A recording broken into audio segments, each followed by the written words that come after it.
ಕೆಲವೊಂದು ಮನೇಲಿ ಹೆಣ್ಮಕ್ಳನ್ನ ನಮಸ್ತೆ, ನಾನಿಮ್ಮ ಸೌಮ್ಯಶ್ರೀ.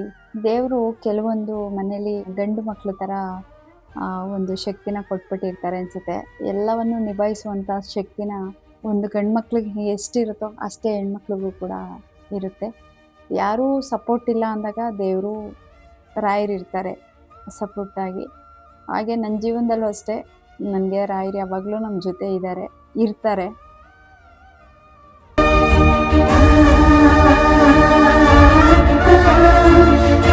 ಎಲ್ಲೋ ಒಂದು ಕಡೆ ಬೇಜಾರಾಗುತ್ತೆ. ದೇವರು ನಮ್ಮ ಜೀವನದಲ್ಲೇ ನಮಗೆ ಬೇಕಾಗಿದ್ದನ್ನೆಲ್ಲ ಬೇಗ ಕಿತ್ಕೊಂಡ್ಬಿಡ್ತಾರೆ ಅಂತ.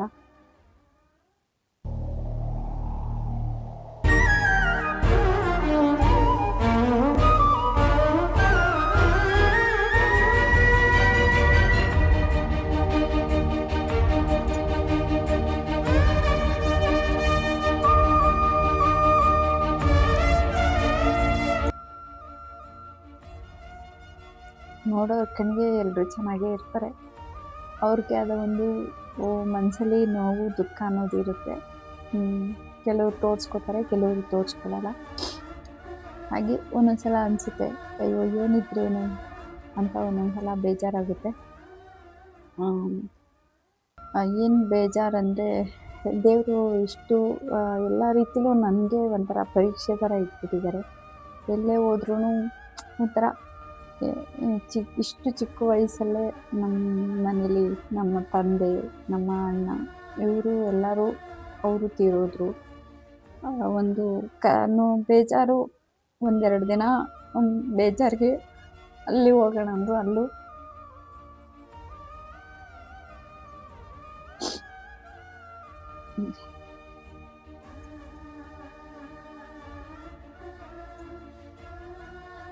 ತುಂಬ ಜನ ಕೇಳ್ತಾರೆ ಯಾಕೆಲ್ಲೂ ಹೋಗಲ್ಲ ಅಂತ. ಅದೇನೂ ಗೊತ್ತಿಲ್ಲ, ಅದೊಂದು ಅಭ್ಯಾಸ ಇಲ್ಲ. ಹಂಗೆಲ್ಲ ಸುತ್ತಾಡೋದು, ಹೋಗೋದು, ಬರೋದು ಎಲ್ಲ ಅಷ್ಟೇ. ಹಂಗಾಗಿ ಎಲ್ಲೂ ಹೋಗಲ್ಲ, ಎಲ್ಲೂ ಬರೋಲ್ಲ. ಎಲ್ಲ ಆಲ್ಮೋಸ್ಟು ನಮ್ಮ ಜೀವನದಲ್ಲಿ ಎಲ್ಲ ಹಬ್ಬ ಫಂಕ್ಷನ್ಸು ಎಲ್ಲ ಒಂಥರ ಸುಟ್ಟೋಗ್ಬಿಟ್ಟಿದೆ.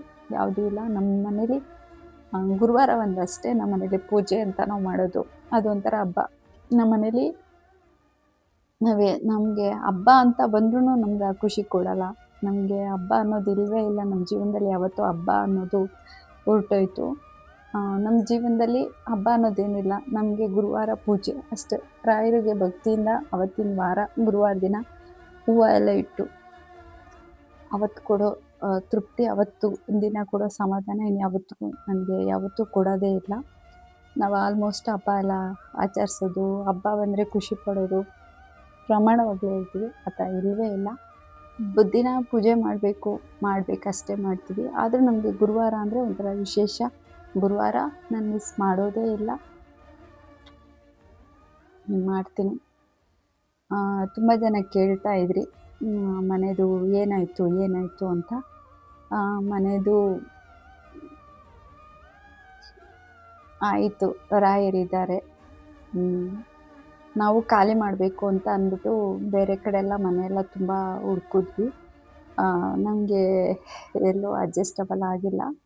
ಇನ್ನೊಂದು, ನಾವೇನೇ ಒಂದು ವ್ಯವಹಾರ ಮಾಡ್ತೀವಿ ಅಂದ್ರೂ ಯೋಚನೆ ಮಾಡಬೇಕು.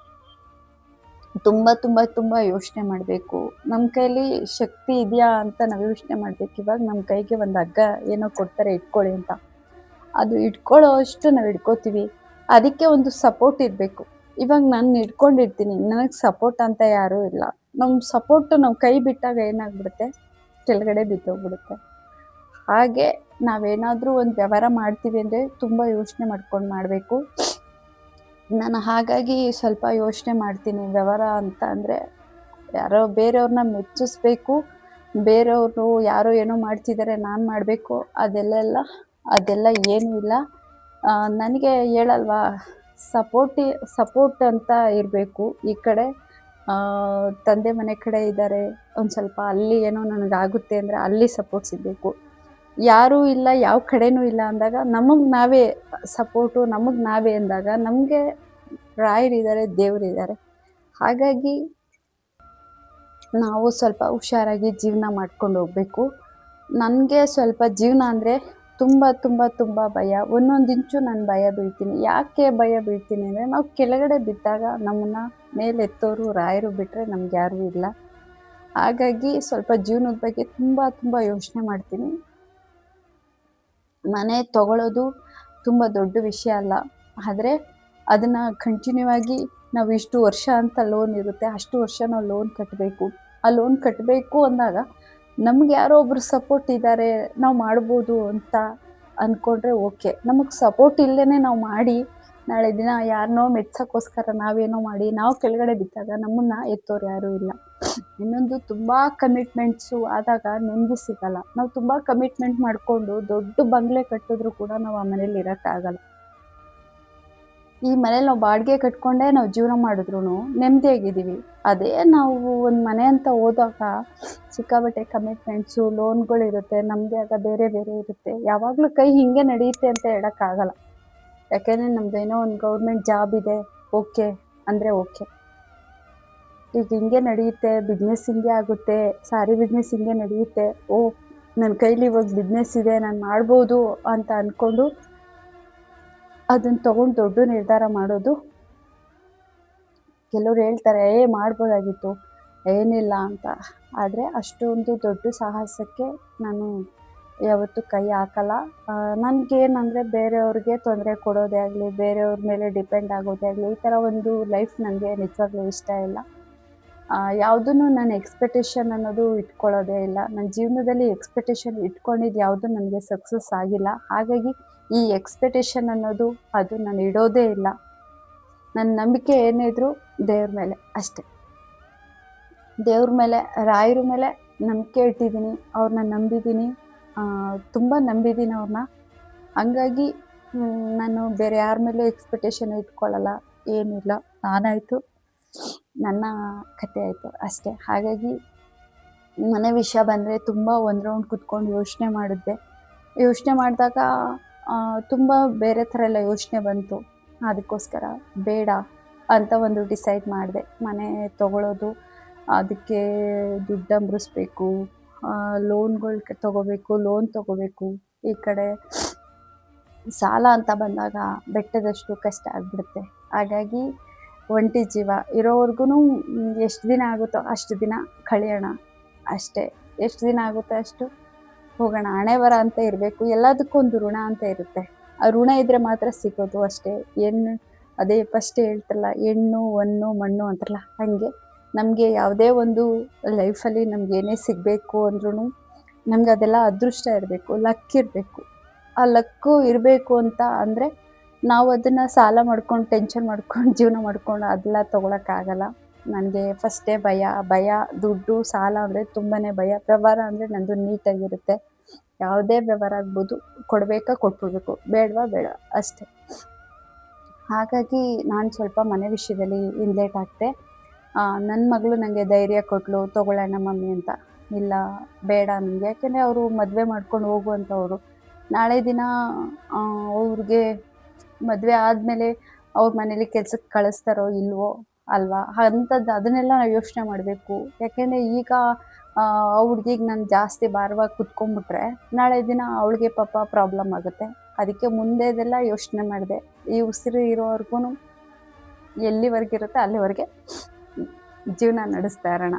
ಹಾಗಾಗಿ ಮನೆ ವಿಷಯದಲ್ಲಿ ಸ್ವಲ್ಪ ಬೇಡ ಅಂತ ಡಿಸೈಡ್ ಮಾಡಿ ಈಗಿರೋ ಮನೆ, ಇವಾಗೇನು ಪ್ರೆಸೆಂಟ್ ಇದ್ದೀವಿ ಇದೇ ಮನೇನ ನಾನು ಕಂಟಿನ್ಯೂ ಮಾಡ್ಕೊಂಡು ಹೋಗ್ತಾಯಿದ್ದೀವಿ.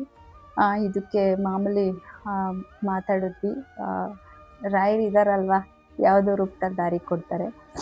ನಾನು ರಾಯರ ಹತ್ರ ಇಷ್ಟೇ ಕೇಳ್ಕೊಂಡಿದ್ದು, ನಮಗೆ ನಾವೇನೋ ಒಂದು ವ್ಯವಹಾರ ಮಾಡ್ತೀವಿ, ಏನಾದರೂ ಮಾಡ್ತೀವಿ ಅಂದರೆ ನಮಗೆ ಯಾವುದೇ ರೀತಿ ನಮಗೆ ಟೆನ್ಷನ್ ಇರಬಾರ್ದು. ಸಮಾಧಾನವಾಗಿ ಹೋಗಬೇಕು. ಒಂದು ಮನೆಗೆ ಹೋಗ್ತೀವಿ, ಒಂದು ದೇವಸ್ಥಾನಕ್ಕೆ ಹೋಗಬೇಕು ಅನ್ನೋ ಒಂದು ಸಮಾಧಾನದಿಂದ ಹೋಗ್ತೀವೋ ಹಾಗೆ ನಾವು ಒಂದು ಮನೆ ತೊಗೊಂಡು ಆ ಮನೇಲಿ ಜೀವನ ಮಾಡ್ತೀವಿ ಅಂದರೆ ನೆಮ್ಮದಿ ಮುಖ್ಯ. ನೆಮ್ಮದಿನೇ ಇಲ್ಲ, ಮೈ ತುಂಬ ಸಾಲ ಮಾಡಿಕೊಂಡು ಮನೆ ತೊಗೊಂಡು ಮೈ ತುಂಬ ಸಾಲ ಮಾಡಿಕೊಂಡು ಯಾರು ಏನಾಗುತ್ತೋ ಅಂತ ಯೋಚನೆ ಮಾಡ್ಕೊಂಡು ದಿನ ಟೆನ್ಷನ್ ಮಾಡಿಕೊಂಡು ಚಿಂತೆ ಮಾಡ್ಕೊಳ್ಳೋ ಬದಲು ನೆಮ್ಮದಿಯಾಗಿ ಇರೋಷ್ಟರಲ್ಲೇ ಜೀವನ ಮಾಡೋಣ ಅಂತ ಹೇಳಿ ಡಿಸೈಡ್ ಮಾಡಿದೆ. ನನ್ನ ಡಿಸೈಡು ನನಗೆ ಓಕೆ ಅನಿಸಿದೆ. ನಿಮ್ಮೆಲ್ಲರಿಗೂ ಏನು ಅನಿಸಿದೆಯೋ ನನಗೆ ಗೊತ್ತಿಲ್ಲ. ಅಯ್ಯೋ ಮಾಡ್ಬೋದಾಗಿತ್ತು ಅಂತ ಕೆಲವ್ರು ಹೇಳ್ಬೋದು. ಆದರೆ ನಮ್ಮ ಬಜೆಟ್ಟು ನಮ್ಮ ಯೋಗ್ಯತೆ ತಕ್ಕನಾಗಿ ನಾವು ಜೀವನ ಮಾಡಬೇಕು. ನಮ್ಮ ಯೋಗ್ಯತೆ ನಮ್ಮ ಬಜೆಟ್ ಕಮ್ಮಿ ಇಟ್ಕೊಂಡು ಹೈ ಲೆವೆಲ್‌ಗೆ ಹೋದಾಗ ಏನಾಗ್ಬಿಡುತ್ತೆ, ಮೇಲಿಂದ ರಪ್ ಅಂತ ಬಿದ್ದಾಗ ಕೈ ಕಾಲು ಎಲ್ಲ ಮುರಿದೋಗಿ ಕೊನೆಗೆ ಕಷ್ಟ ಆಗುತ್ತೆ. ಹಾಗಾಗಿ ನಮ್ಮ ಲೆವೆಲ್ಲು ನಮ್ಗೇನು ಯೋಗ್ಯತೆ ಇದೆ, ನಾವೀಗ ಒಬ್ರ ಹತ್ರ ಸಾಲ ತಗೋತೀವಿ. ಈಗ ನಿಮ್ಮ ಹತ್ರ ನಾನೇನೋ ಒಂದು 2,00,000 ದುಡ್ಡು ಇಸ್ಕೊತೀನಿ ಅಂದರೆ ನನಗೆ ಯೋಗ್ಯತೆ ಇರಬೇಕು. ಅದು ಕೊಡೋ ಯೋಗ್ಯತೆ ಇದ್ದರೆ ಮಾತ್ರ ನಾನು ಸಾಲ ಮಾಡಬೇಕು. ಆ ಯೋಗ್ಯತೆ ಇಲ್ಲ ಅಂದಾಗ ನಾನು ಮಾಡಬಾರ್ದು. ಹಾಗೆ ನಮ್ಮ ಜೀವನದಲ್ಲಿ ನಾವೇನೋ ಒಂದು ಮನೆನಾದರೂ ತಗೋಬೋದು. ಅದು ತಗೋತೀನಿ ಅಂದರೆ ತಿಂಗಳ ನಾನು ಲೋನ್ ಕಟ್ತೀನಾ? ನಾನು ಅದು ಮಾಡ್ತೀನಿ ಅಂತ ಮುಂಚೆನೇ ಯೋಚನೆ ಮಾಡಬೇಕು. ಈಗ ಸಾಲ ಎಲ್ಲ ಮಾಡಿ ಲೋನ್ ತೊಗೊಂಡು ಲೋನ್ ಕಟ್ಟಕ್ಕಾಗಿಲ್ಲ ಅಂದಾಗ ಅದಕ್ಕೆ ಇನ್ನೊಂದೆರಡು ಸಮಸ್ಯೆ. ಆ ಲೋನ್ ಕಟ್ಟಕ್ಕೆ ಬೇರೆಯವ್ರ ಹತ್ರ ಸಾಲ ಮಾಡಿ, ಅವರು ಬಡ್ಡಿ ಕೊಡಕ್ಕೆ ಇದೇ ಸಾಲ, ಸಾಲ, ಸಾಲ ಅನ್ಕೊಂಡು ಹೋಗ್ಬಿಟ್ಟು ಕೊನೆಗೆ ಒಂದು ದಿನ ಪ್ರಾಣ ಬಿಡುವಂಥ ಪರಿಸ್ಥಿತಿನೂ ಕೂಡ ಬರ್ಬೋದು. ಹಾಗಾಗಿ ಸತ್ರು ನೆಮ್ಮದಿಯಾಗಿ ಸಾಯಬೇಕು. ಸಾಲ ಮಾಡಿಕೊಂಡು ಜೀವನ ಎಲ್ಲ ನೊಂದ್ಕೊಂಡು ಸಾಯಬಾರ್ದು. ನೆಮ್ಮದಿಯಾಗಿ ಸಾಯಬೇಕು.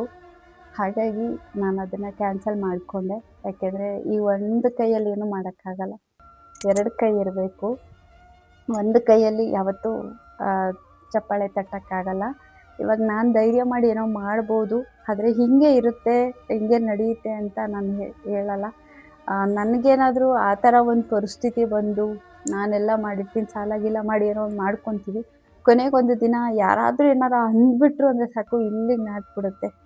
ಇಲ್ಲೇ ಅಷ್ಟೇ, ಯಾರಾದರೂ ಸ್ಯಾರಿ ವಿಷಯದಲ್ಲೇ ಯಾರಾದರೂ ಒಬ್ರು ಏನಾರ ಏನ್ರಿ ಕೊಡಲ್ವಾ ಹಂಗೆ ಹೀಗೆ ಅಂದ್ಬಿಟ್ಟು ಇಮ್ಮಿಡಿಯೇಟ್ಲಿ ಕ್ಲಿಯರ್ ಮಾಡ್ತೀನಿ. ಇಮ್ಮಿಡಿಯೇಟ್ಲಿ ನಿಮ್ಗೆ ಎಷ್ಟು ಕೊಡಬೇಕಮ್ಮ, ಎಷ್ಟು ಅಮೌಂಟ್ ಕೊಡಬೇಕು, ನಿಮಗೆ ಸ್ಯಾರಿ ಬೇಡವಾ, ಓಕೆ ಕೂಲಾಗಿ ಮಾತಾಡಿ ಕಳಿಸಿ ಸ್ಕ್ಯಾನರ್ ಅಮೌಂಟ್ ಹಾಕ್ತೀವಿ ಅಂತ ಕ್ಲಿಯರ್ ಮಾಡಿಬಿಡ್ತೀನಿ. ನನಗೆ ಯಾರಾದರೂ ಇಷ್ಟು ಅಂದ್ಬಿಟ್ರು ಅಂದರೆ ಸಹಿಸೋಕ್ಕಾಗಲ್ಲ. ಅಷ್ಟು ನಾನು ಒಂಥರ ಸ್ವಾಭಿಮಾನ ಜಾಸ್ತಿ. ಸ್ವಾಭಿಮಾನದಿಂದನೇ ಬದುಕಬೇಕು. ಯಾರ ಹತ್ರನೂ ಕೈ ಚಾಚಬಾರ್ದು. ನನ್ನ ಜೀವನ ನಾನು ಕರೆಕ್ಟಾಗಿ ನಡ್ಸ್ಕೊಂಡು ಹೋಗಬೇಕು ಅನ್ನೋ ಒಂದು ಗೆರೆನ ಇಟ್ಕೊಂಡಿದ್ದೀನಿ. ಗೆರೆ ಲೈನ್ಸ್ ಇಟ್ಕೊಂಡಿದ್ದೀನಿ. ಆ ಲೈನಲ್ಲೇ ಹೋಗ್ತಾಯಿದ್ದೀನಿ. ನಾಳೆ ದಿನ ನನ್ನ ಮಗಳ ಹತ್ರನೂ ನಾನು ಹೋಗಿ ಚಾಚಬಾರ್ದು. ಯಾರ ಹತ್ರನೂ ಕೈ ಚಾಚಬಾರ್ದು. ರಾಯರ ಹತ್ರ ಚಾಚಬೇಕು ಅಷ್ಟೇ. ನನ್ನ ಒಂದು ತಲೆಯಲ್ಲಿರೋದು, ನಾನು ಇವತ್ತಿಗೂ ರಾಯರ ಹತ್ರ ಅದೇ ಕೇಳೋದು, ನಿನ್ನ ಮುಂದೆ ಬಂದು ಭಿಕ್ಷೆ ಬೇಡ್ತೀನಿ, ನಾನು ಯಾರ ಮುಂದೆನೂ ಭಿಕ್ಷೆ ಬೇಡೋ ಪರಿಸ್ಥಿತಿಗೆ ನಾನು ಯಾವತ್ತಿಗೂ ತರಬೇಡ ಭಗವಂತ. ಅಂಥ ಪರಿಸ್ಥಿತಿ ಬಂದಾಗ ನನ್ನ ಉಸಿರನ್ನೇ ನಿಲ್ಲಿಸ್ಬಿಡು ಅಂತ ಕೇಳ್ಕೊಂಡಿದ್ದೆ.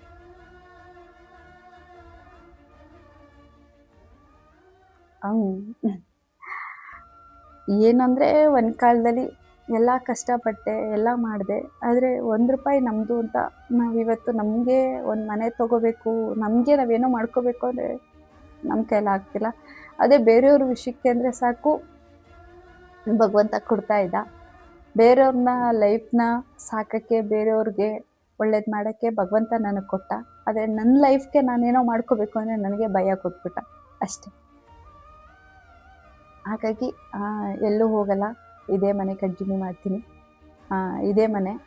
ರಾಯರು ಕೂಡ ಅಷ್ಟು ಸುಲಭವಾಗಿ ಕಳಿಸ್ಕೊಡಲ್ಲ ಅಂತಲೇ ಅನ್ಕೋತೀನಿ. ಕಂಪ್ಲೀಟು ಮಾತುಕತೆ ಎಲ್ಲ ಆಯಿತು, ಮುಗೀತು. ಈಗ ಸದ್ಯಕ್ಕೆ ಏನಿಲ್ಲ. ಸದ್ಯಕ್ಕೆ ಇನ್ನೂ ಒಂದು 3 ವರ್ಷ ನಾವು ಇಲ್ಲೇ ಹೆಂಗೋ ಕಂಟಿನ್ಯೂ ಮಾಡ್ಬೋದು.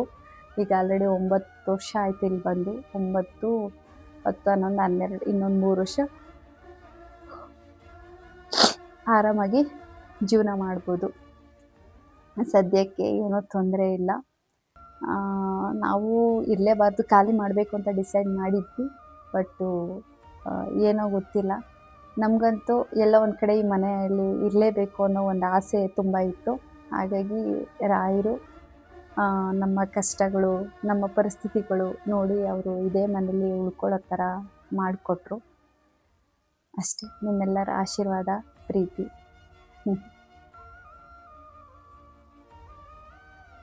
ನಿಮಗೂ ಅಷ್ಟೇ ಹೇಳೋದು, ಎಲ್ಲರಿಗೂ ಹೇಳೋಷ್ಟು ಬುದ್ಧಿವಂತೆ ನಾನಲ್ಲ.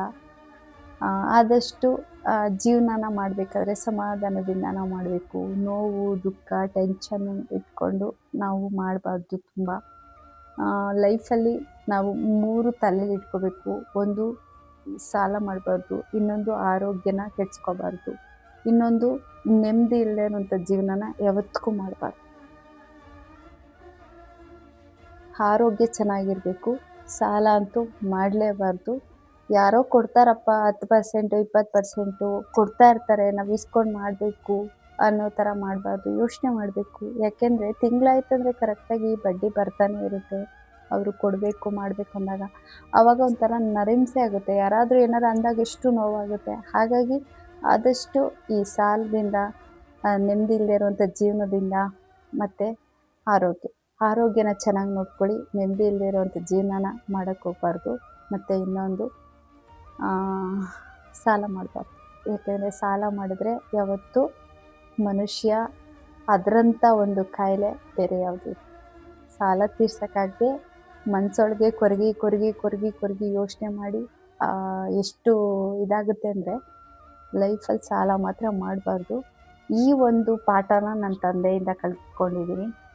ನಾನು ನನ್ನ ತಂದೆ ನನಗೆ ಯಾವಾಗಲೂ ಹೇಳ್ತಿದ್ರು, ಮಗ ಕುದುರೆ ಹಿಂದೆ ಓಡ್ಬೋದು, ಆದರೆ ಸಾಲದಿಂದ ಓಡೋಕ್ಕಾಗಲ್ಲ. ಕುದುರೆ ಹಿಂದೆ ಓಡ್ಬೋದಂತೆ, ಆದರೆ ಸಾಲದಿಂದ ಓಡೋಕ್ಕೆ ಆಗಲ್ವಂತೆ. ಹಾಗಾಗಿ ನಮ್ಮಪ್ಪ ಯಾವಾಗಲೂ ನನಗೆ ಹೇಳ್ಕೊಡ್ತಿದ್ದಂಥ ಪಾಠನ ನಾನು ಯಾವಾಗಲೂ ನೆನಪಲ್ಲಿ ಇಟ್ಕೊಂಡಿದ್ದೀನಿ. ಅವರು ಅಷ್ಟೇ, ನಮ್ಮಪ್ಪನೂ ಯಾವತ್ತೂ ಹೆಂಡತಿ ಮಕ್ಕಳು ಸಂಸಾರ ಅಂತ ನೋಡಿದವರಲ್ಲ. ಆದರೂ ಬೇರೆಯವ್ರ ಸಾಲ ಮಾಡಿಕೊಂಡು ಅವರು ಜೀವನ ಮಾಡಿದವರಲ್ಲ. ಬೆಳಗ್ಗೆಯಿಂದ ಸಂಜೆ ತನಕ ದುಡಿತಿದ್ರು, ಬರೋದ್ರಲ್ಲೇ ಕುಡಿತಿದ್ರು, ಡ್ರಿಂಕ್ಸ್ ಮಾಡ್ತಿದ್ರು, ಹೆವಿ ಡ್ರಿಂಕ್ಸು. ನಮ್ಮಮ್ಮನೇ ನಮ್ಮನ್ನು ಸಾಕಿದ್ದು. ಇವತ್ತು ನನ್ನ ತಾಯಿನ ನಾನು ಅಷ್ಟು ಚೆನ್ನಾಗಿ ನಾನು ನೋಡ್ಕೋತಿದ್ದೀನಿ ಅವ್ರನ್ನ. ಅಂದರೆ ಎಲ್ಲೋ ಒಂದು ಕಡೆ ಅವ್ರು ಪಟ್ಟಿರೋ ಕಷ್ಟ, ಅವ್ರು ಅವತ್ತು ಪಟ್ಟಿರೋ ಕಷ್ಟ ಇವತ್ತು ನಾನು ತುಂಬ ಚೆನ್ನಾಗಿ ನೋಡ್ಕೋಬೇಕು. ಅವ್ರ ಆಸೆಗಳು ಏನೇನಿದೆ, ಅವ್ರ ಮನಸ್ಸಲ್ಲಿ ಏನು ಅಂದ್ಕೊಂಡಿದ್ರು, ನನ್ನ ಕೈಲಿ ಏನು ಸಾಧ್ಯನೋ ಅದನ್ನು ನನ್ನ ಮಗಳಾಗಿ ನಾನು ಪೂರೈಸಿದ್ದೀನಿ ಅಷ್ಟೇ. ಒಂದೊಂದು ಕಡೆ ಒಂಟಿ ಪಿಚಾಜಿ ಥರ ಹುಟ್ಬಿಟ್ಟಿದ್ದೀನಿ ಅಂತ ಅನಿಸುತ್ತೆ. ಕೆಲವೊಂದು ಕಡೆ ನೋಡಿದಾಗ ಅಕ್ಕ, ತಮ್ಮ, ಅಣ್ಣ ಅಂತ ಅನಿಸುತ್ತೆ. ಈಗ ಇಲ್ಲಿ ಅದಕ್ಕೆ ನನಗೆ ನಾಯಿ ಮರಿಗಳು ಅಂದರೆ ತುಂಬ ಇಷ್ಟ. ನಮ್ಮ ಮನೇಲಿರೋ ಪುಟಾಣಿ ಮರಿಗಳ ಜೊತೆ ಆಟ ಆಡ್ತೀನಿ. ಅವ್ರ ಜೊತೆ ನನ್ನ ಸಮಯನ ಕಳೀತೀನಿ. ಕೆಲಸ ಇದ್ದರೆ ಕೆಲಸ ಮಾಡ್ತೀನಿ, ಮಾತಾಡ್ತೀನಿ, ನಗ್ತೀನಿ, ಅಳ್ತೀನಿ, ಎಲ್ಲದಕ್ಕೂ ಅಷ್ಟೇ. ಇವತ್ತೆಲ್ಲ ಒಂದು ಕಡೆ ಒಂಚೂರು ಅಷ್ಟೇ ಬೇಜಾರಾಯಿತು. ಅದು ಬಿಟ್ಟರೆ ಏನೂ ಇಲ್ಲ. ಬೇಜಾರಂದರೆ ಅದನ್ನೇ ದೊಡ್ಡದು ಮಾಡ್ಕೊಳ್ಳಲ್ಲ.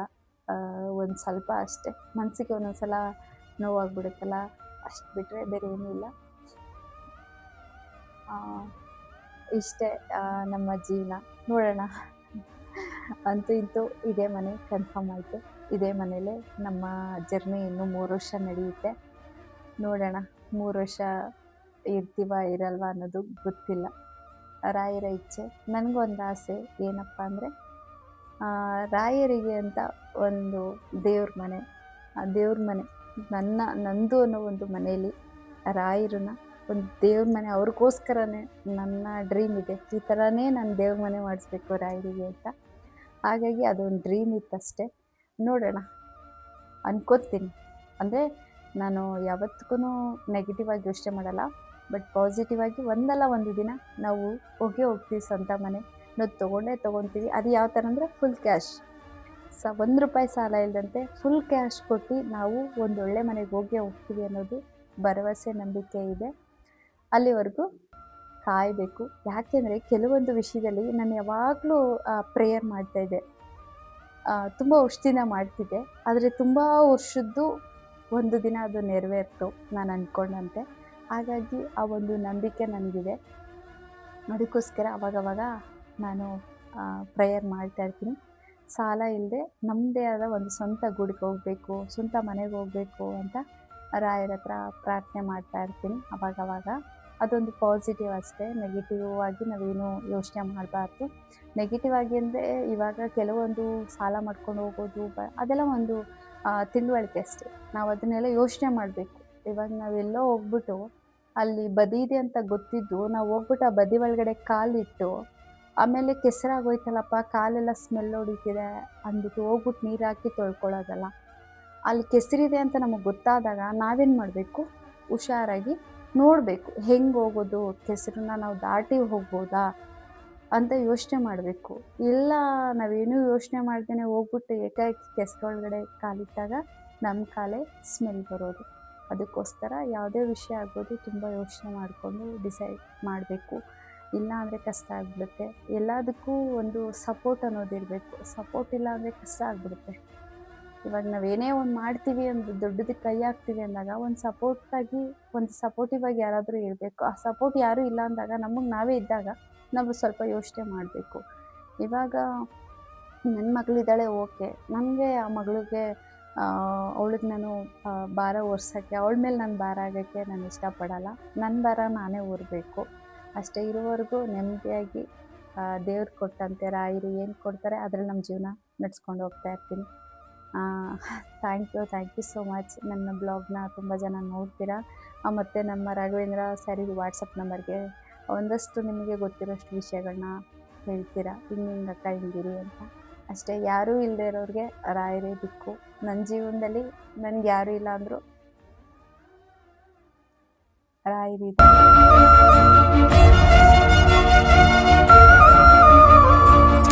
ನೆಕ್ಸ್ಟ್ ಬ್ಲಾಗಲ್ಲಿ ಸಿಗೋಣ. Thank you so much.